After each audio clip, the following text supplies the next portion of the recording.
اداس پری۔ ایک دفعہ کا ذکر ہے کہ ایک پری بہت اداس تھی، پریشان اور اداس رہتی تھی۔ خوشی تو جیسے اس کے چہرے سے غائب ہی ہو گئی تھی۔ ایک دن پری چاند کے پاس گئی۔ چاند ہمیشہ خوش رہتا تھا۔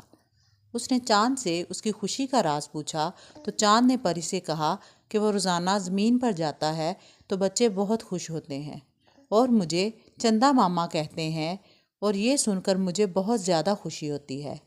پری نے کہا کہ وہ چاند کے ساتھ زمین پر جائے گی۔ چاند اور پری دونوں زمین پر آ گئے۔ چاند کو دیکھ کر بچے بہت ہی زیادہ خوش ہو گئے، لیکن اس سے بھی زیادہ خوش وہ پری کو دیکھ کر ہو رہے تھے۔